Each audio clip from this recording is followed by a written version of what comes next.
Prologue. It was a fine, moonless night. A light summer breeze rustled through the forest, making the trees murmur in the darkness. High up on the mountaintop, far from the noise and lights of cities, the sky was deep and wondrous, sparkling with thousands of stars. Pipe clamped tightly in his teeth, Dr. Robert J. Lord leaned against the parapet surrounding the observatory dome. He could just make out the lovely features of the student beside him in the shadows. "This is what your life will be like," he said to her, his voice a calculatedly soft whisper. "If you go ahead and take your degree in optical astronomy, you'll be here night after night, working till dawn." Jenny Robertson tried not to show how cold she felt. It was mid-August, but up here on the mountain the New England night was almost wintry. "I won't let him see that I'm freezing," she told herself.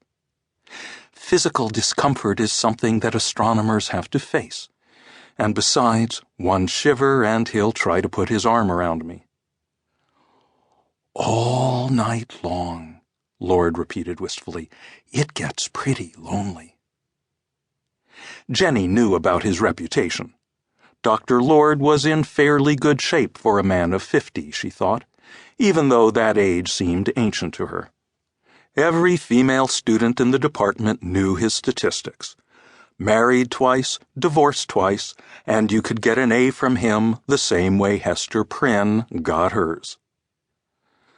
"But doesn't the computer handle the telescope once you've programmed in the coordinates for the night's observations?" she asked, clasping her arms to herself and wishing she had worn a heavier sweater. "I mean, you don't really have to stay up here all night, do you?" Lord took the pipe from his mouth and fiddled with it while he arranged a reply in his mind. He wanted to impress this pert-faced, ample-bosomed graduate student with his dedication to astronomy. "Oh, sure, you can let the computer and the image enhancers and the cameras do your work for you," he said, lightly, almost carelessly. "But some of us prefer to stay on duty right here and make certain everything is going right. I'm probably old-fashioned about it, I guess." "Oh, no," she said quickly.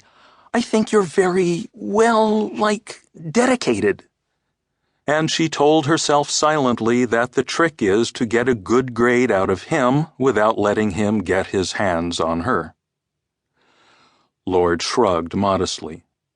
"You see, there's always the chance that something unexpected might happen.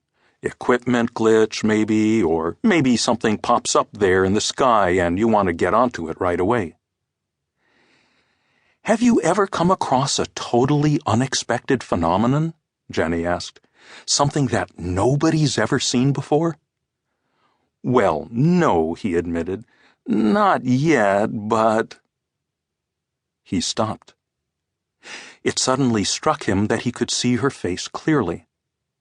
Turning, he looked up at the eastern sky. It was milky white. He glanced at his wristwatch.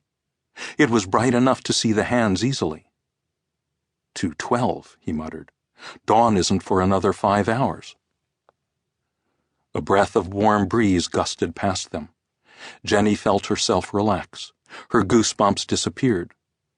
But Lord was staring, open-mouthed, at the brightening sky. "It can't be," he said. "It can't be." The wind rose sharply and became warmer, hot as midsummer noon. The vast forest surrounding the mountain sighed and groaned under the wind.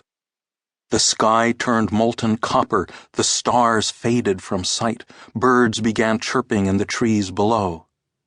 And still Lord stared at the glowing sky. "Oh, my God," he whispered. "Oh, my God."